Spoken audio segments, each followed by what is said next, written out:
교회 다니는 사람들인데 뭐 나랑 똑같네? 안 좋은 뉴스만 나오니까 기독교 안에 저런 사람들밖에 없다. 저도 그런 오해를 했었는데 처음으로 주변 사람들에게서 받은 감동 때문에 더 하나님과 가까워지는 계기가 있었죠.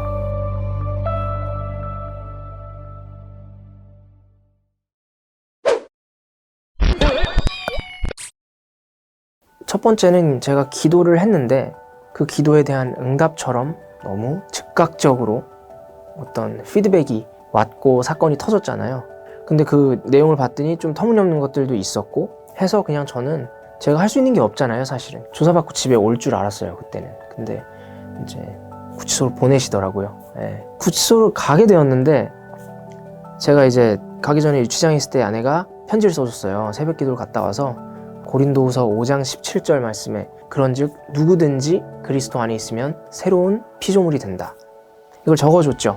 근데 그게 제가 유치장에서 보고 되게 희망적이었어요. 나는 여태까지 죄인으로 살았지만 어찌됐건 내가 아무리 최선을 다하면서 잘 살려고 노력을 했다 해도 그 30년이 넘는 인생의 끝에 내가 있는 자리와 위치가 만약 지금 유치장이라면 제가 인생을 잘못 산 게 명확하잖아요.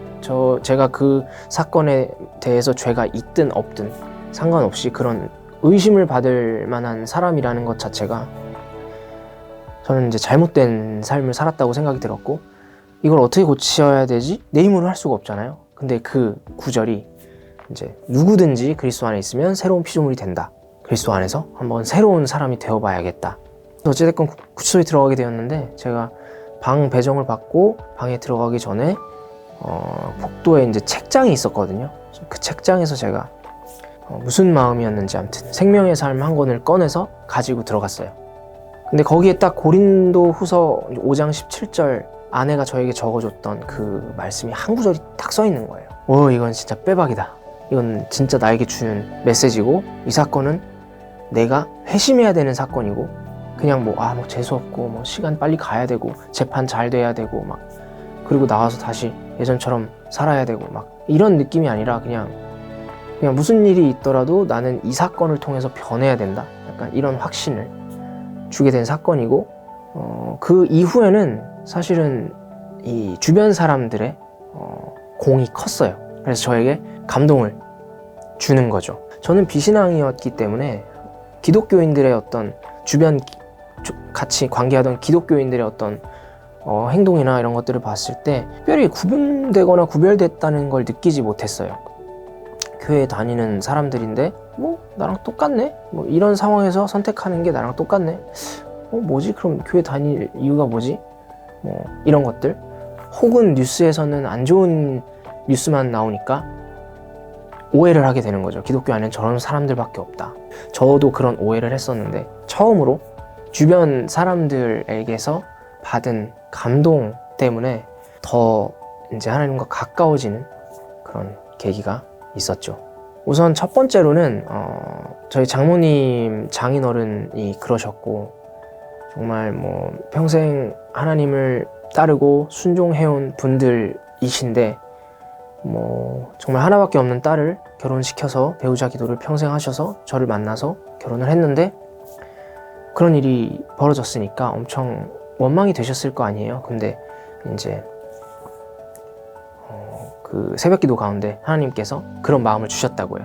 제 본명이 기범이거든요. 그래서 내가 기범이를 사랑하고 내가 기범이를 그래서 고치려고 하는 거야. 내가 기범이를 나중에 고쳐서 크게 쓸 거니까 걱정하지 말아라. 이제 이런 응답을 받으신 거죠. 근데 그때 제 아내는 이제 결혼한 지 4개월 만에 너무 큰 일이 일어났으니까 사실은 뭐 너무 수치스러운 일이죠. 남편이 이름이 알려진 사람인데 그런 사건이 났다는 건 기사에도 계속해서 나는 일이고 막 그때는 막 실검에도 계속 올라가고 그러던 때니까 뭐 명분이 있잖아요. 결혼한 지 4개월 만에 그런 일이 생겼으니 이혼해도 누구도 비난하지 않을 거 아니에요. 그래서 이제 이혼을 하겠다고 이제 장모님을 찾아갔는데 장모님께서 이제 그 이야기를 하신 거죠. 너가 이혼을 하겠다면 내가 말릴 수는 없다. 하지만 하나님께서 내게 주신 응답은 이혼이 답이 아니다.